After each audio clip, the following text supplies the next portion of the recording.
आज का first question है common language used in Android application development.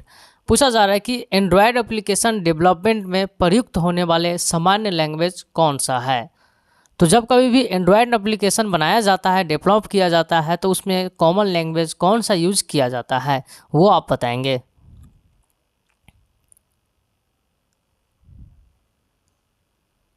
तो इसका आंसर हो जाएगा जावा। जब कभी भी एंड्रॉयड एप्लीकेशन बनाया जाता है तो उस समय कॉमन लैंग्वेज जो यूज किया जाता है वह है जावा। बढ़ते हैं नेक्स्ट क्वेश्चन की ओर। तो अगला जो क्वेश्चन यहाँ पे दिए गया है, क्वेश्चन है कि most common language used for web page designing. Simply पूछा जा रहा है कि वेब पेज डिजाइनिंग के लिए सबसे अधिक उपयोग होने वाले कौन सा लैंग्वेज है। जब कभी भी कोई वेबसाइट बनता है तो उस समय कौन से लैंग्वेज का यूज किया जाता है। तो बताएंगे इसका आंसर क्या हो जाएगा।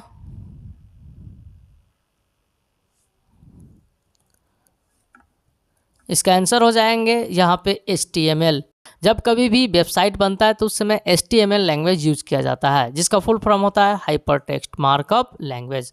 Next question. तो अगला जो क्वेश्चन है यहाँ पे, files and data are permanently stored in. Simply पूछा जा रहा है कि फाइल और डेटा अस्थायी रूप से निम्नलिखित स्थानों पर संग्रहित किए जाते हैं।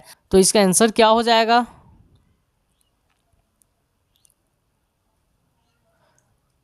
इसका आंसर हो जाएंगे यहाँ पे हार्ड डिस्क। जो हमारा सेकेंडरी स्टोरेज डिवाइस होता है उसमें हम लोग डेटा को परमानेंटली स्टोर करके रख सकते हैं, क्योंकि जब तक हम हार्ड डिस्क में जाकर खुद से डिलीट नहीं करेंगे वो हमारा डेटा स्टोर रहेगा।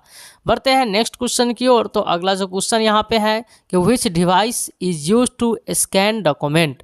सिंपली पूछा जा रहा है कि डॉक्यूमेंट को स्कैन करने के लिए कौन से उपकरण, कौन से डिवाइस का उपयोग किया जाता है। तो इसका आंसर क्या हो जाएगा।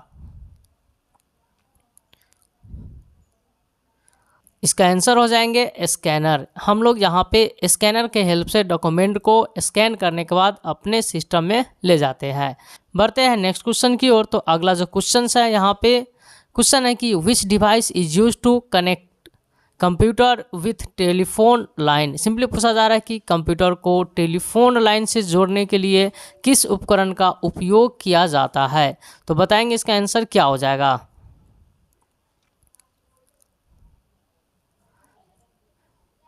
तो इसका आंसर हो जाएंगे मोडेम।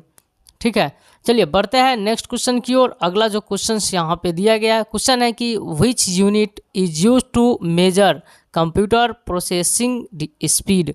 सिंपली पूछा जा रहा है कंप्यूटर की प्रोसेसिंग गति को, प्रोसेसिंग स्पीड को मापने के लिए कौन से यूनिट का उपयोग किया जाता है। तो बताएंगे इसका आंसर क्या होगा।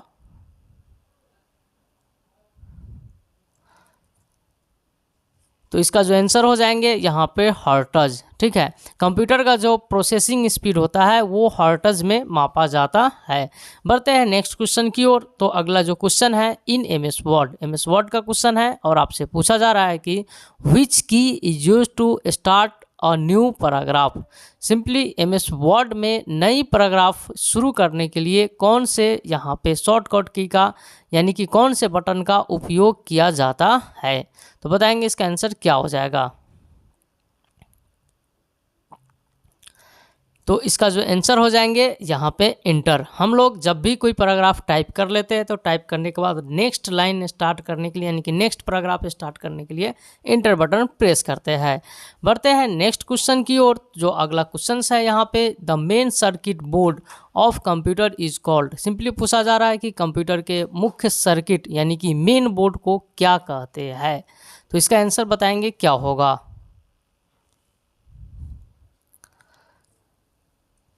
तो इसका जो आंसर हो जाएगा मदर बोर्ड। ठीक है, जो कंप्यूटर का मेन बोर्ड होता है उसे हम लोग कहते हैं मदर बोर्ड। बढ़ते हैं नेक्स्ट क्वेश्चन की ओर।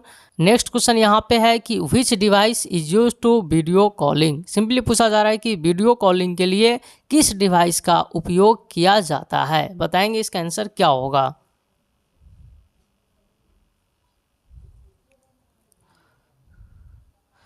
तो इसका आंसर हो जाएंगे यहाँ पे वेब कैम। हम लोग वेब कैम के हेल्प से वीडियो कॉलिंग कर पाएंगे।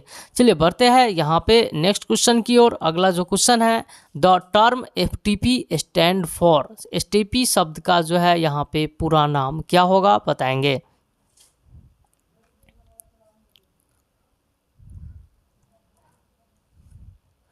इसका आंसर हो जाएगा फाइल ट्रांसफ़र प्रोटोकॉल। एफटीपी का जो पूरा नाम होता है फाइल ट्रांसफ़र प्रोटोकॉल। पढ़ते हैं नेक्स्ट क्वेश्चन की ओर। अगला क्वेश्चन है Microsoft office is type of. Microsoft office किस प्रकार का है? तो आंसर हो जाएगा एक प्रकार का एप्लीकेशन सॉफ्टवेयर।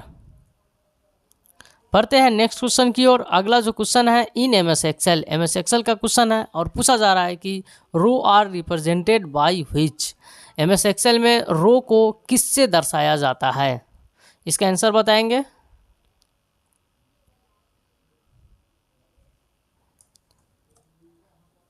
तो इसका जो आंसर हो जाएगा नंबर। जब भी एमएस एक्सेल की बात करें तो एमएस एक्सेल में जो आपका सीट होता है उसमें रो और कॉलम होते हैं। तो आपका जो रो होता है वो नंबर से इंडिकेट किया जाता है और कॉलम जो है अल्फ़ाबेट से इंडिकेट किया जाता है। चलिए बढ़ते हैं नेक्स्ट क्वेश्चन की ओर। तो अगला जो क्वेश्चन है यहाँ पे क्वेश्चन है कि which of the following is an example of software. Simply पूछा जा रहा है कि निम्नलिखित में से कौन सा सॉफ्टवेयर का उदाहरण है?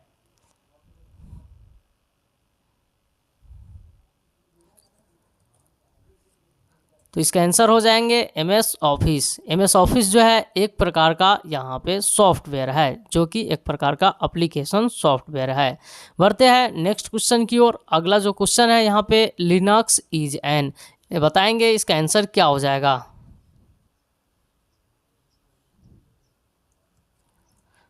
इसका जो आंसर हो जाएंगे ऑपरेटिंग सिस्टम। तो लिनक्स एक प्रकार का क्या है? तो ऑपरेटिंग सिस्टम है। जैसे हम लोगों का विंडोज़ होता है ऑपरेटिंग सिस्टम, उसी प्रकार का लिनक्स भी एक प्रकार का ऑपरेटिंग सिस्टम है। चलिए नेक्स्ट क्वेश्चन तो हम लोगों का आज का लास्ट क्वेश्चन है। क्वेश्चन है कि which is the shortcut key to make a text bold. किसी टेक्स्ट को बोल्ड करने के लिए कौन से शॉर्टकट की का उपयोग करेंगे? बताएंगे इसका आंसर क्या होगा?